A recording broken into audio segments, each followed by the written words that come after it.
Coucou les explorateurs. Bon ben voilà, ça y est, il fait -5. Donc aujourd'hui est un grand jour. Avec ce froid du pôle Nord. Je pars voir le fourgon du côté de Bordeaux. Donc voilà, donc j'y serai sur les coups de midi, j'espère. En attendant, on va faire la petite intro pour Sylvia qui va faire le montage aujourd'hui. Donc aujourd'hui, on va vous présenter un peu comment on a réalisé le circuit gaz. Enfin, comment j'ai. Oui, tu as, chérie. Il y a des choses que je fais tout seul. Hein. Et voilà, vous donner 2-3 consignes, 2-3 infos. Dans la suite de la vidéo, il y a des petits passages que j'ai détaillés sur l'assemblage des pièces. Et voilà, donc en fait on avait prévu de mettre la bouteille en fait dans ce compartiment là, on en a déjà parlé plusieurs fois. Et donc là ça sera verrouillé parce que voilà c'est quand même une bouteille qui vaut un certain prix. Donc c'est la réserve de gaz qui va être ici. Donc je montre, hop, le coffre. Voilà. Donc en fait nous pour l'instant on a réutilisé la bouteille qu'on avait achetée pour le camping-car. Donc c'est une bouteille qui vient de chez Van Minen. On ne sait pas encore si on va rester sur ce modèle là parce qu'il est en acier donc il est assez lourd. Mais c'est une contenance de 27 litres si je dis pas de bêtises. Et je crois qu'aujourd'hui elle est à 239 €. Ça permet de la remplir via cet orifice là dans une station où il y a du GPL. Voilà, c'est tout simple, c'est comme sur une voiture. Donc à chaque fois moi je la démonte, je la mets dans le coffre, on la remplit. On peut mettre l'équivalent de 17 € à peu près. Donc ça fait 20-23 litres en gros, en fonction du prix du GPL. Donc moi pour l'installation j'ai fait quelque chose de super simple. J'ai pas voulu mettre de filtre à gaz, j'ai pas voulu mettre de système de sécurité, les monocontrôles et tout le reste. Je suis simplement parti avec un détendeur. Donc il faut bien faire attention en fait que ce soit un détendeur pour GPL, du moins butane propane, donc c'est du 30 millibars. Ensuite j'ai utilisé du cuivre recuit en 8 mm que j'ai passé dans une gaine annelée. Cette première gaine, enfin ce premier tuyau va donc à une première vanne en fait, donc qui va desservir sur le premier robinet, ça part sous la tiny et ça va jusque dans la cuisine. Donc ensuite le tuyau qui part sous la tiny. Ah oui. Ouais, donc voilà le tuyau qui part sous la tiny, là voilà c'est le tuyau gris. Et j'ai essayé de mettre des fixations tous les 50 cm à peu près. Excusez-moi, je suis au moitié remet. Donc j'ai rajouté à certains endroits des cales. Parce que de toute façon il y a les traverses de la remorque sur lesquelles j'ai pu me reprendre. Et sinon entre les traverses j'ai rajouté des cales en bois que j'ai vissé dans le plancher et sur lesquels j'ai mis des petits supports. Donc au niveau des supports en plastique je pense que c'est pas le meilleur choix parce que le plastique c'est quelque chose qui vieillit pas très bien dans le temps. Il y a de fortes chances que je remplace ces supports là par des petits supports métalliques, mais bon je verrai ça plus tard. Pour l'instant c'était histoire que ça soit bien fixé sous la tiny, ça permettra de tenir quelques mois et puis on avisera quand ça commencera à avoir des faiblesses. Qu'est-ce que je voulais dire de plus? Donc, est-ce que question, je pense que les gens ils vont poser, c'est est-ce qu'elle a une soupape de sécurité la bouteille? Voilà, en fait le plus important, elle est ici la soupape là, on la voit pas très bien. Voilà, si c'est bon. Truc là. Donc ça c'est l'orifice de remplissage, ça c'est la soupape de sécurité. Il y a une sorte d'indicateur de niveau qui est assez précis globalement. Là on a consommé un peu plus de la moitié. Et puis la vanne d'arrêt. Donc là il est fermé. La nuit on le ferme de préférence. Pour l'instant on n'a pas de chauffage au gaz. Mais voilà. Donc pour la bouteille, comme je disais tout à l'heure, on est sur un modèle qui est en acier. Donc qui fait son bon poids. Ça pèse le même poids qu'une bouteille standard de gaz. Et on va voir si on bascule pas sur un modèle en aluminium chez un autre fabricant ou le même peut-être, parce que le même fait des bouteilles en aluminium avec un volume un peu plus gros pour avoir un peu plus d'autonomie, mais c'est pas donné, donc c'est quand même un gros investissement, donc qui est à peu près de 360 € par bouteille.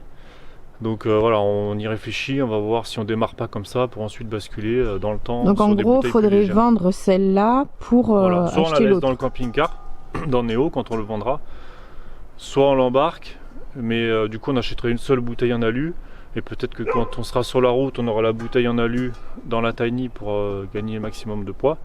Et la bouteille en acier dans le fourgon. Bon, on verra comment on jongle. Donc je reviens sur mes vannes. Donc la première, je disais, elle part dans la cuisine.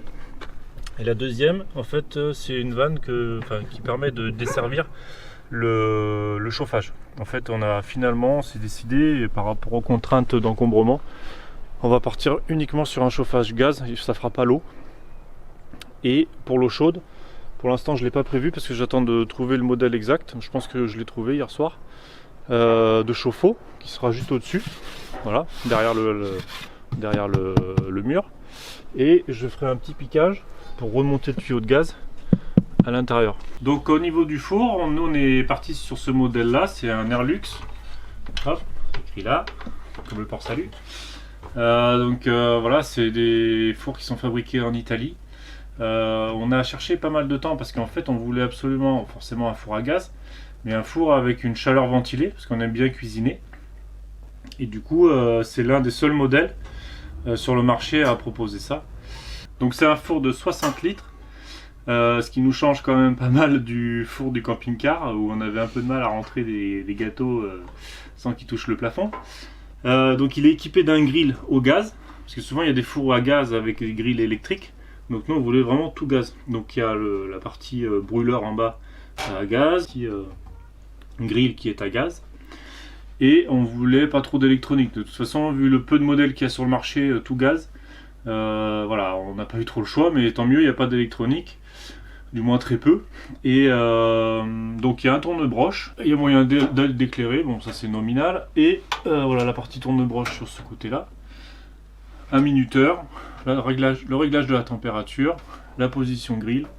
Et en fait nous quand on l'a acheté, il était monté en version gaz naturel. Donc c'est pas très compliqué de changer les petits gicleurs qui permettent de passer du gaz naturel au butane propane. Donc en fait c'est des gicleurs qui sont compatibles butane propane. Sachant que le GPL c'est un mélange de butane et de propane. Ouais, dans tous les cas, moi j'avais fait une petite boulette au remontage du brûleur inférieur. C'est qu'il y a d'un côté un thermocouple et de l'autre côté le piezo qui permet de faire l'étincelle. Et en remontant le brûleur, le thermocouple c'était pas bien positionné, donc le four se coupe automatiquement. Donc ça prouve que dès qu'il y a un problème, il fonctionne bien au niveau des sécurités.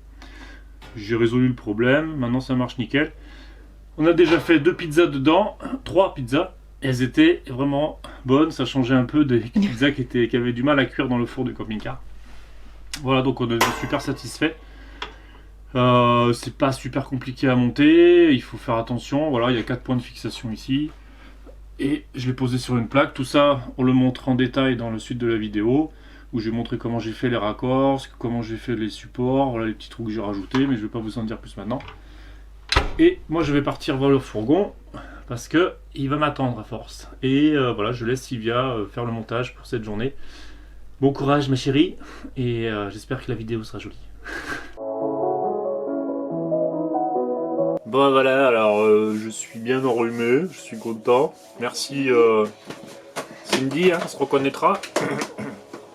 Donc aujourd'hui on va parler de la partie du four. J'avais déjà commencé à l'installer. Et donc là, l'idée c'est de faire le réseau gaz. Donc voilà, une grande découverte pour moi, le gaz. Bon, finalement, c'est pas si compliqué que ça. Bon, je dis pas non plus que je suis un professionnel du gaz, hein, mais parce que dans tous les cas, une fois que l'installation sera finie, je pense qu'on passera par un organisme pour faire valider tout ce qui a été fait. Voilà, j'avais commencé déjà la semaine dernière à installer le four. Donc tout simplement, ce que j'ai fait, j'ai utilisé ce que j'avais préparé, on va dire, le meuble où j'avais laissé 60 cm pour une dimension standard. Et du coup, quand j'ai reçu le four, parce qu'il fait quand même 24 kg je crois, j'ai installé ça de manière à pouvoir le supporter et glisser un tiroir dessous. Donc le tiroir, je m'en occuperai un peu plus tard. Là, aujourd'hui, le sujet, c'est comment commencer à installer le four au niveau du gaz. Donc, et son installation, on va dire, son encastrement dans la partie cuisine. Donc j'ai utilisé une planche contreplaquée de 15 mm dans laquelle j'ai fait des trous. Déjà d'un pour l'alléger et de deux pour laisser passer la chaleur, enfin laisser circuler l'air surtout. Et j'en ai aussi, j'ai rajouté des petits perçages là-haut, voilà, ça fait discret. Je pense que de toute façon, plus l'air circule, mieux c'est. Ensuite, sur le côté. Donc l'idée, c'est que on est inflexible sur chaque équipement de cuisine. Donc là, il y a celui de la plaque de cuisson qui viendra d'ici. L'idée, c'est de faire passer de l'autre côté de la cloison. Et sur le four, j'ai ce raccord là. Donc sur les deux, on va venir mettre en place un flexible. Donc au niveau du flexible, on a préféré partir sur un flexible inox. Ça permet d'être garanti à vie. Voilà, on se pose plus de questions sur quand est-ce qu'il faut le remplacer. Ça vaut un peu plus cher, mais franchement, vu l'écart de prix, au moins on sait qu'on est tranquille pour au moins. Parce qu'après, je pense que psychologiquement, on le remplace quand même au bout d'un certain temps, mais là, on est tranquille pour 30 ans, donc jusqu'à la retraite. Donc j'en ai acheté un pour la plaque de cuisson. J'en ai acheté un second. Donc j'en ai acheté un second pour le four. Donc ils ont 20 cm d'écart au niveau de la longueur, parce que dans ma configuration, en fait, l'idée c'est que le tuyau qui vient de la plaque est un peu plus long. Il passera de l'autre côté de la cloison. Celui du four qui est plus bas va longer celui de la plaque. Il va sortir de l'autre côté aussi. Donc on va voir si les 20 cm d'écart que j'ai prévus vont bien. Donc on va commencer à brancher tout ça. Et ensuite on s'occupera de la partie gaz. Donc ces deux flexibles là vont être raccordés sur une vanne gaz 2 voies. Donc ça, voilà, tout ça, ça se trouve sur internet. J'ai tout acheté sur internet. Pour information en termes de tarifs, pour faire tout mon réseau gaz, ça va me coûter 200 € de pièce. Donc je trouve que c'est raisonnable, franchement. Voilà, donc on va commencer tout ça et puis on va essayer de filmer les étapes. Donc c'est parti.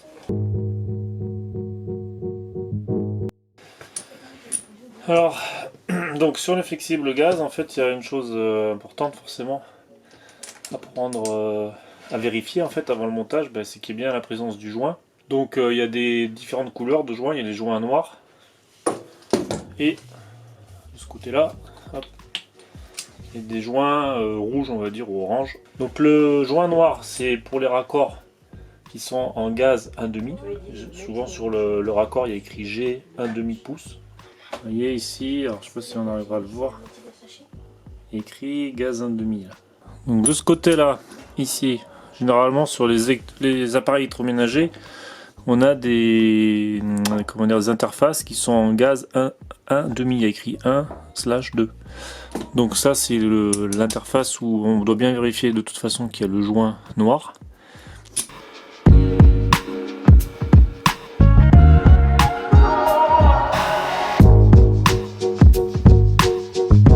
Et ça n'envolera pas. Donc on fait la même chose du côté de la plaque. Voilà, gaz 1,5, joint noir. Ça sur la plaque.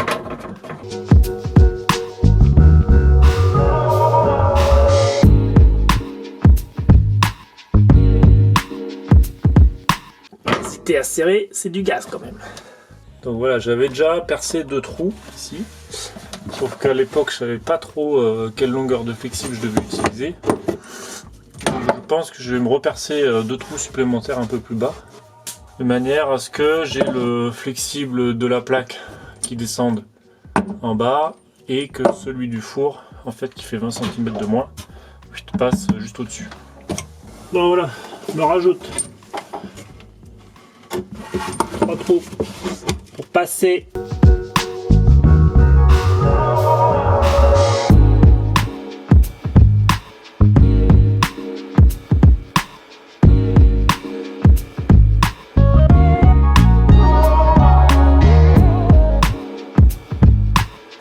Petit détail, si vous voulez faire les anthrax, essayez de respecter l'anthrax qu'il y a sur la vanne. Ça fait 46 dans mon cas, donc j'ai fait 3 trous. Soit plus il y a de trous, mieux c'est.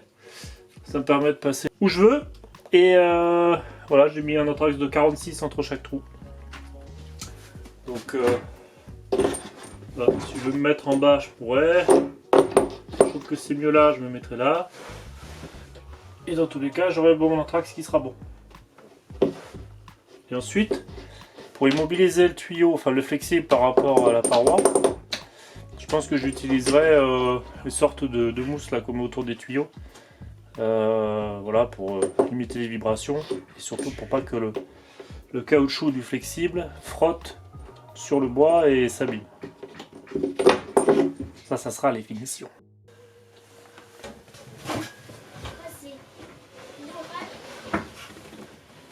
Là, t'es pas du tout en raccord, là, t'as un truc là, oui, surtout ton caoutchouc.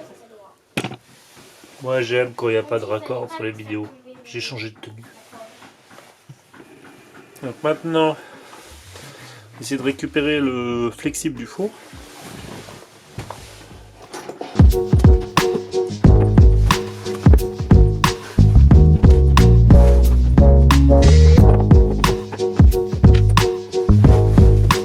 Et voilà. Moi j'ai utilisé un câble électrique pour m'aider à le récupérer. Merci madame. Voilà, ça y est, on reprend les travaux pour le gaz. Bon bah il gèle, donc on se les pèle. Et donc l'idée c'est que je vous montre un peu comment je vais faire l'assemblage en fait pour partir des tuyaux que j'avais installés précédemment pour aller jusqu'à la bouteille de gaz. Donc je vais essayer de vous montrer ça un peu dans le détail. Si jamais vous voulez faire la même chose, histoire que voilà, moi je suis pas installateur gaz, hein, donc s'il y en a qui me regardent, qui me fassent leurs commentaires, ça m'intéresserait avant que je fasse tout péter. Donc voilà, j'ai préparé quelque chose, je vais vous montrer comment je vais faire tout ça. J'espère que ce soir on pourra faire chauffer l'eau des pâtes. Donc voilà, on va partir de ces deux tuyaux là, donc les deux flexibles qui se terminent avec un raccord flottant en M20 par 1.5. C'est un raccord fileté spécial gaz. Hop, je repose l'appareil. Donc on va prendre un joint. Donc il y a des joints noirs et des joints rouges. Les joints rouges généralement ils sont pour justement ce type de raccord là, en M20 par 1.5.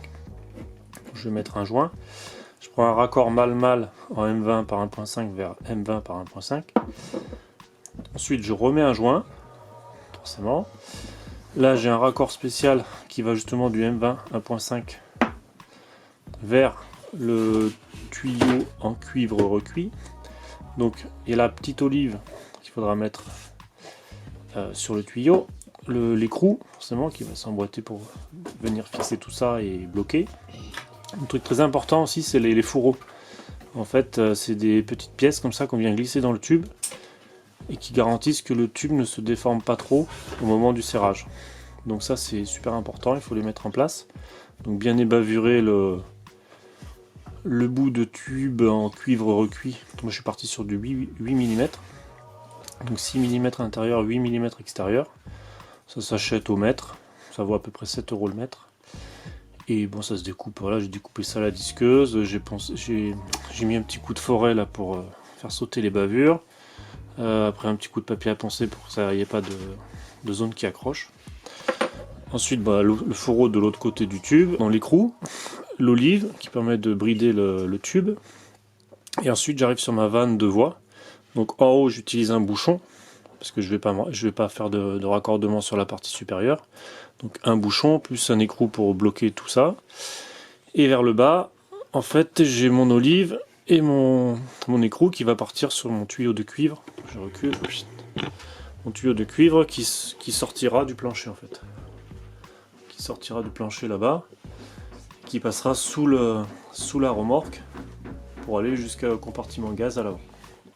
Voilà, donc on va assembler tout ça et ensuite cet ensemble là, donc la vanne, sera fixé sur le mur. Je pense que je vais rajouter une petite platine pour mettre une vis assez costaud, parce que là se fixer sur du lambris en 10 mm d'épaisseur c'est un peu moyen.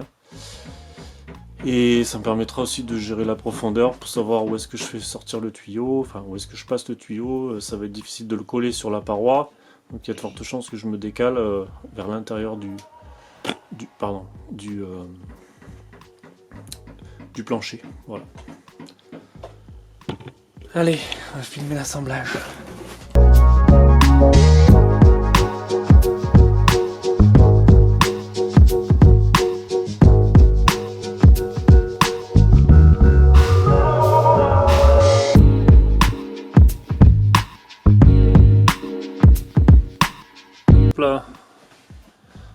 faire le point comme d'habitude. Là j'ai mis le fourreau à l'intérieur. Donc j'en avais déjà mis un là, j'ai triché.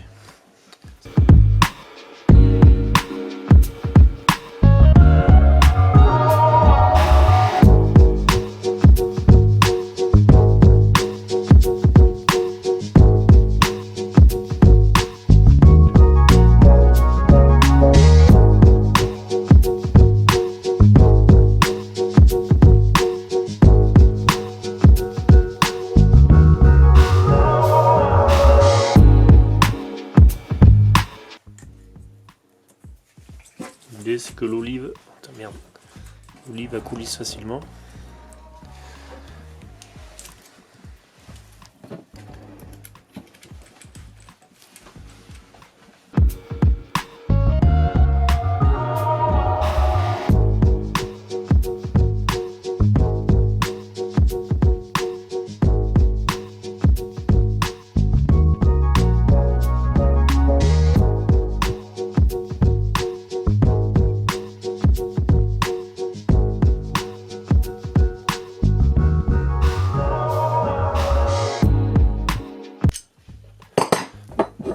Est-ce que j'ai la bonne clé? Non. Ça dit 19. Chercher la bonne clé, je reviens.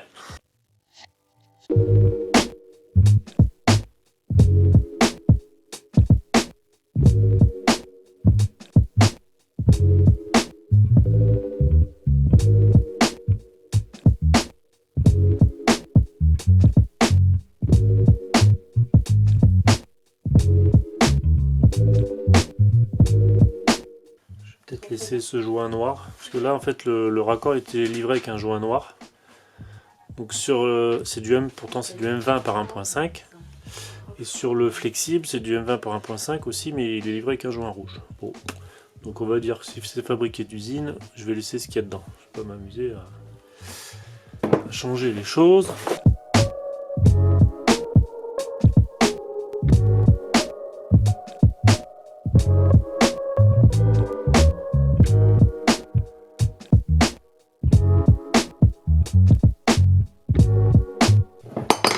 Donc les écrous comme ça sur les vannes spéciales camping-car, généralement c'est avec une clé de 17.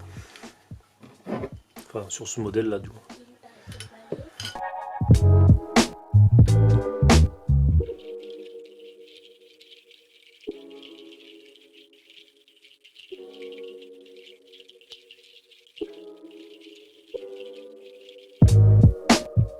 Quelque chose d'important aussi, c'est à chaque fois que vous aurez besoin de le démonter, cet assemblage ou enfin toute votre installation, c'est conseillé de remplacer la petite olive parce que c'est elle qui se déforme en fait et qui fait l'étanchéité. Donc si jamais voilà, vous vous êtes trompé, vous devez démonter pour rajouter quelque chose, bah, c'est conseillé de changer toutes les olives qui ont été démontées. Donc moi j'en ai pris un petit paquet voilà, en sécurité. Tu comptes le démonter une fois par an ou quoi? Bah non mais bon, c'est jamais si tu veux rajouter un...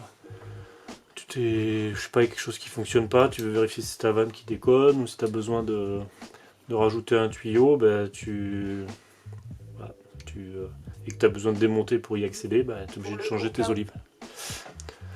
Pas forcément au cas où, mais bon, par sécurité, mieux les avoir. Faut pas plaisanter avec le gaz. Le gaz. Le gaz. Donc ensuite...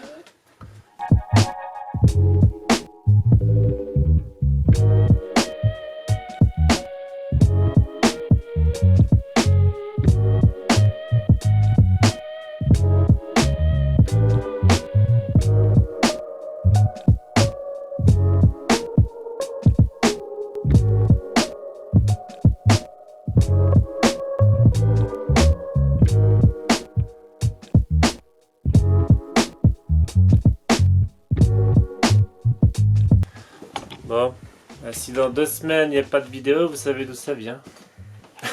Je vais bien resserrer les écrous parce que voilà, ça coûte rien de vérifier si ces écrous là sont bien serrés.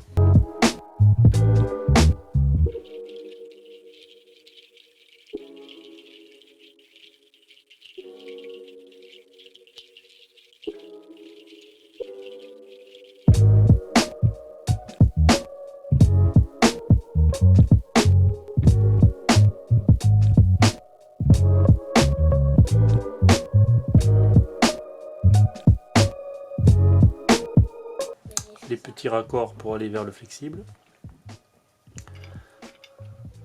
Bon, je ne vais pas vous cacher que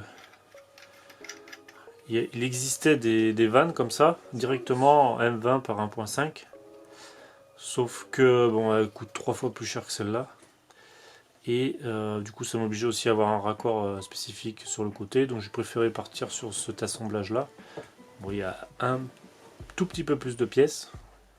Mais au moins c'est homogène avec le reste du circuit. Parce que j'ai une autre vanne que j'ai commandée. Et celle-ci, je vais la mettre au niveau de la bouteille. Bon, de toute façon, ça, on en parlera plus tard.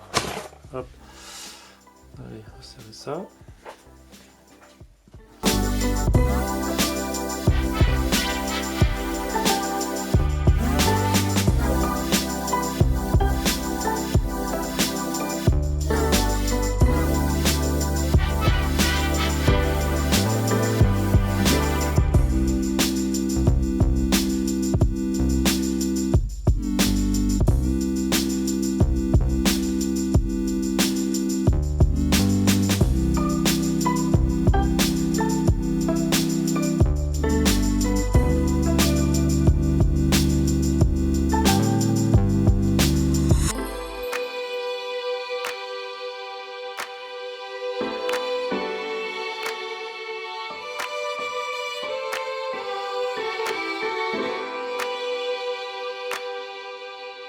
Donc voilà, les jouets du bricolage, ça se passe jamais comme prévu.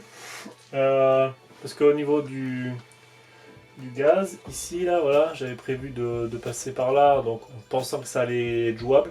Sauf qu'il y a le passage de roue juste en dessous, donc je ne vais même pas prendre de risque à m'amuser à sortir un tuyau au niveau des roues, parce que si jamais il y a un pneu qui éclate, on sait jamais. Donc du coup, le plus simple, c'est que, c'est pour ça que j'ai redémonté le four, c'est que j'arrive à faire sortir le gaz ici. Donc je suis dans une zone qui est plus sécurisée, juste devant le passage de roue. Donc je vais faire un trou dans le plancher là, faire passer le gaz jusque devant. Et ici, du coup, je vais faire 2 rayons de courbure pour passer à travers la cloison et venir me repiquer sur ma vanne. Donc voilà, il n'y a plus qu'à passer à travers le plancher. Ça va pas être simple. Ça fait 140 mm d'épaisseur avec du plancher de 22 et surtout l'isolant qui est un peu galère parce que quand on perce, il a tendance à venir avec, donc il va falloir que je fasse attention, que je l'embarque pas, qu'ensuite j'arrive à le pousser légèrement et que j'arrive à passer mon tuyau. Bon, on va voir, hein. C'est parti, allez.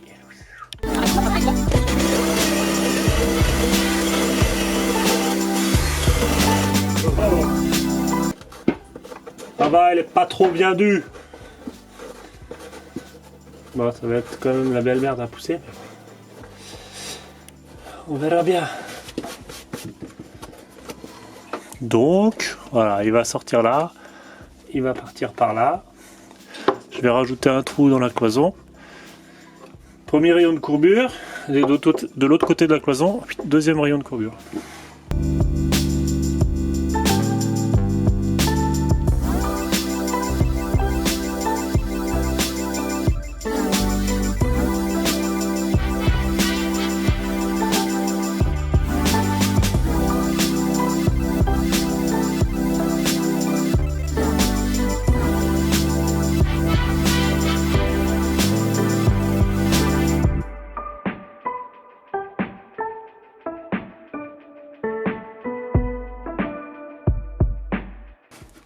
Avec toi!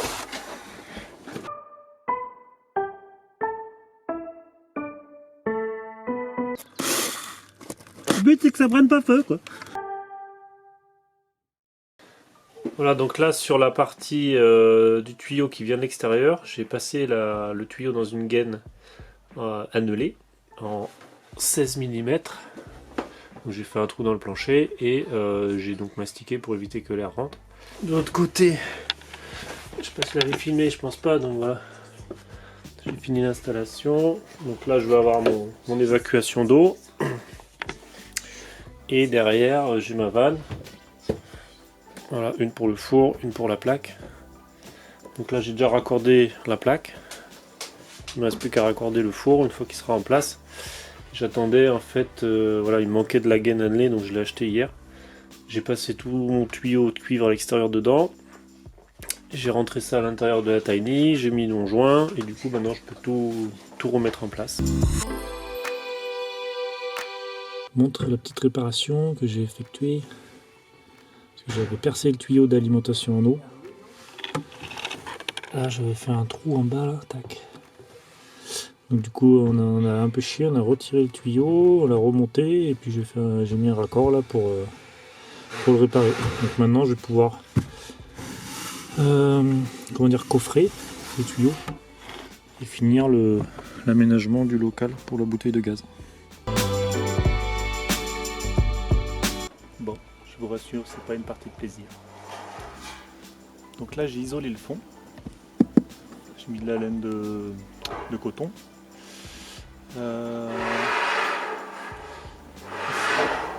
J'ai rajouté un bout de tube en PVC pour faire une prolongation du ventilateur. On vous expliquera dans une vidéo à quoi ça sert.